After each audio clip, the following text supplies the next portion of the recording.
Welcome back to another episode of That's What She Said. We're so happy you decided to join us today.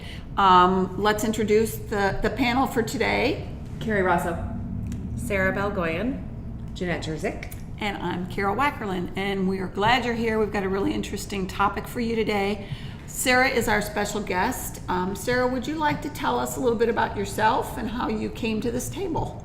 Sure. My name is Sara, and I am a 37-year-old single mother of one teenage daughter who is friends with one of Carrie's one of her many children, and so we have happened to be on several soccer field sidelines together and chatted up. So that's how I've ended up here. I have been to all the That's What She Said shows and been a big supporter along the way.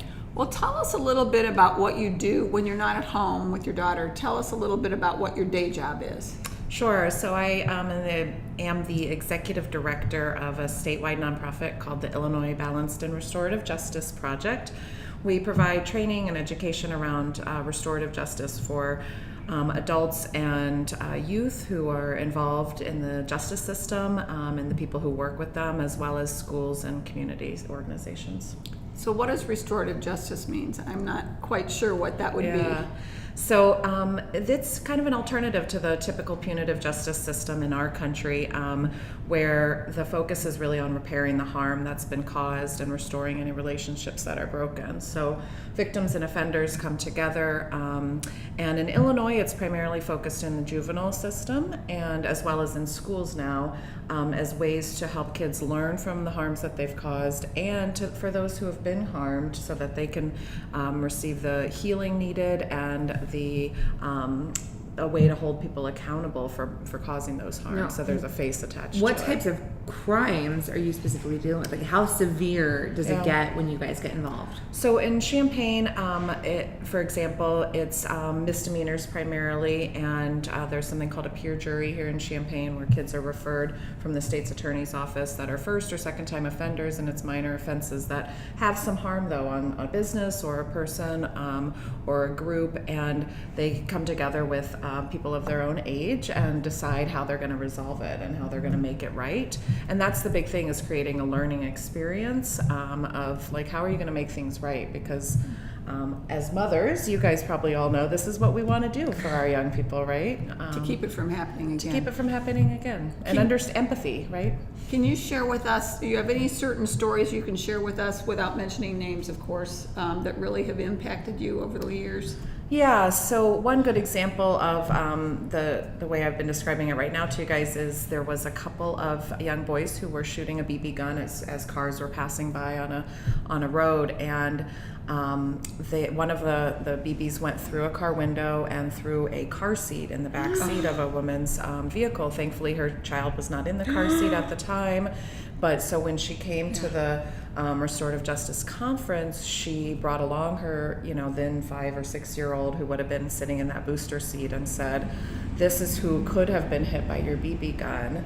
And to the young, teenagers, that wasn't their intent, right? They weren't trying to harm anybody. They were goofing off shooting BB guns. And that was impactful for them to understand the harm they could have caused. And they had no idea.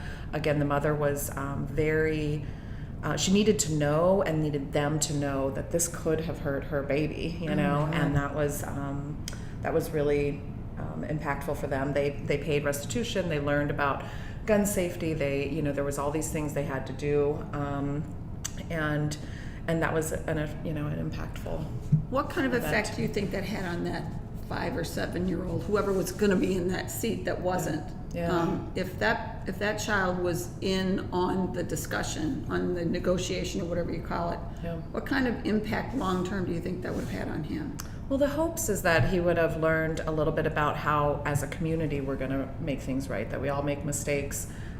Sometimes we do things that we don't intend to have harms on other people, and that his mom and others cared enough about him to try to make this right for him. So that's the hopes would come from that. As a young kid, I'm not sure.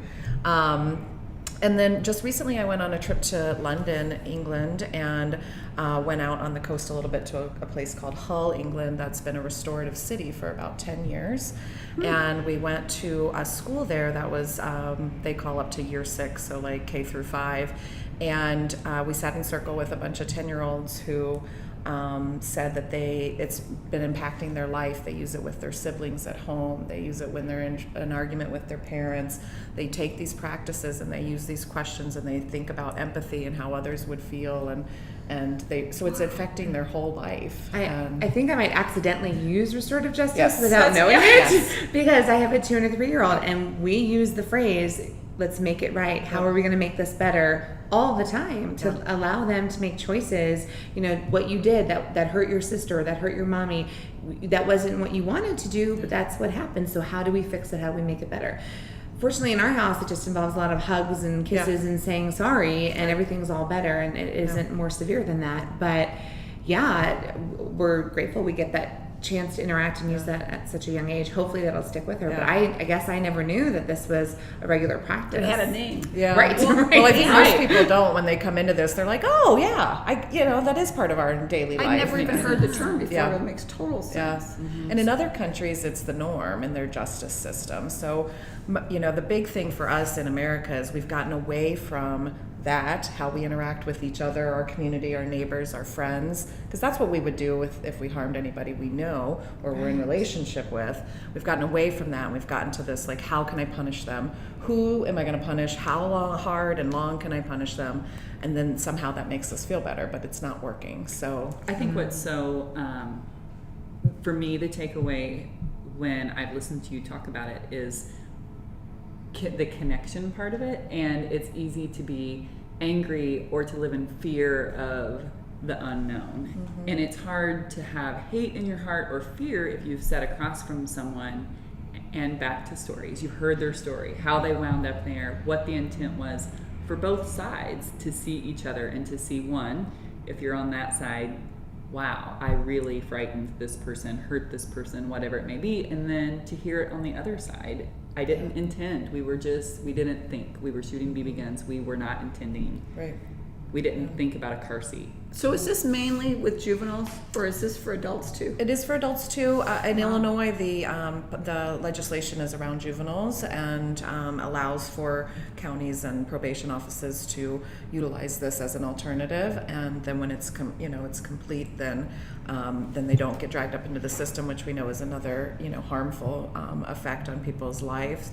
And then schools now, there's a legislation now in Illinois that requires that all schools reduce the amount of suspensions and expulsions that they're doing, and they have to find ways to avoid that. And so there are a lot of times where kids need to have this, I didn't realize you were trying to just play with me, or I didn't know that your backstory. And same with teachers, understanding the backstory of kids. So it's really about prevention with the relationship building, learning about each other, and then when there is a harm caused, together as a community, holding that person accountable, but also saying this is how it hurts us, and keeping them in school so they can learn and have good outcomes. So let's talk a little bit about backstory. Well, you mentioned backstory. Everybody ends up taking a certain path in life. Did you wake up one day when you were 15 and say, hey, someday I want to work for a nonprofit in restorative justice? Or did you take kind of a crooked path? Tell me a little bit about that. Yeah, so a little bit of a crooked path. By 15, I had been arrested twice, so I was on a path that probably wasn't the most beneficial for me. And I had a good support system. People who loved me and said, don't do that, we love you, but we don't love it when you do that stupid stuff. And I was able to move past that, and I decided I needed to get out of Dodge, and so I went away to college in New Mexico. And in something like social work? I was going to go into social work, but realized that they don't make a whole lot of money, and at the time I thought that was pretty important. So I went into hospitality and thought, oh, I'll travel the world and I'm going to make a bunch of money. And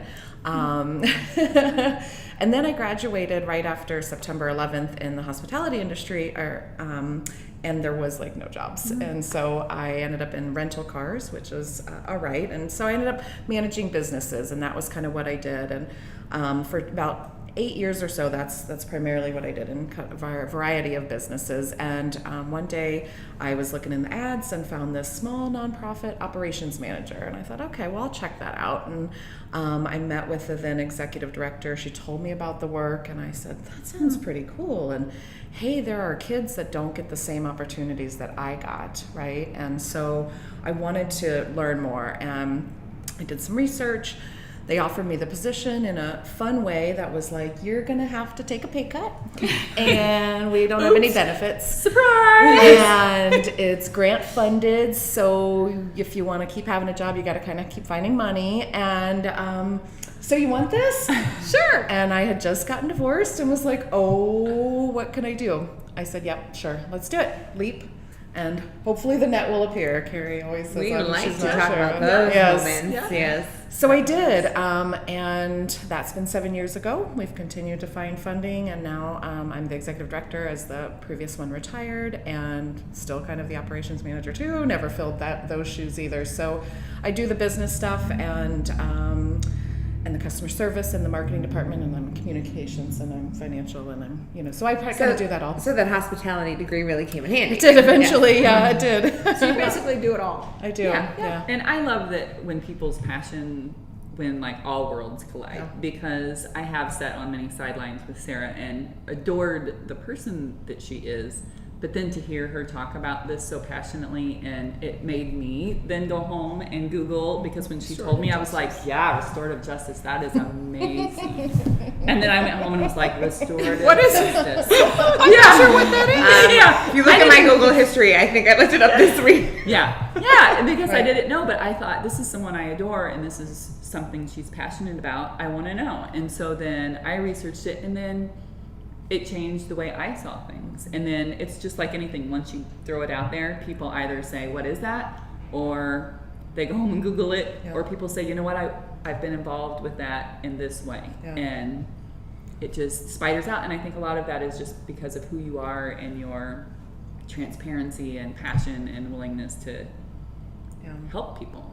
Well, and I think what we've found in these episodes that we do is that when people make themselves vulnerable and they open up and they share things like, well, when I was 15, I made some mistakes. We're finding that those are the ones that have the most impact on a wide audience, because we've all done things we have wished that we hadn't done.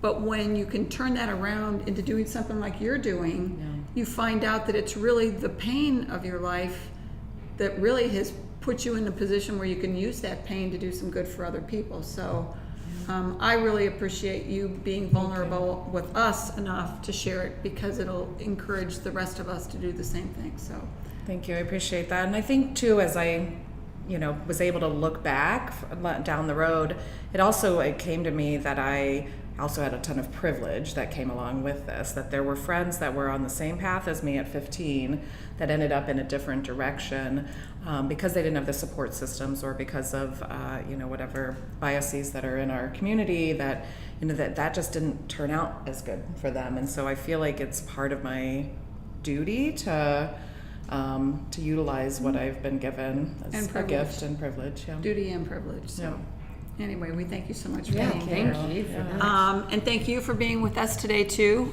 We appreciate you being with us again, and we thank Texture Home for our set here. We thank the Virginia Theater for giving us space to film, and we thank you again. We'll see you next week. And until then, that's what she said. That's what she That's said. what she said. That's what she said.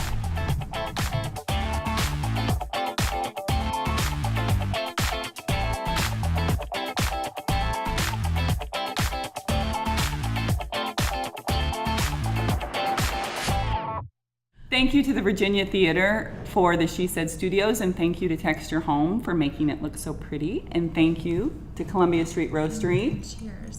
Cheers for our coffee. Cheers. Woo woo. Thank you. Click, click, click. All the way around. Thank you.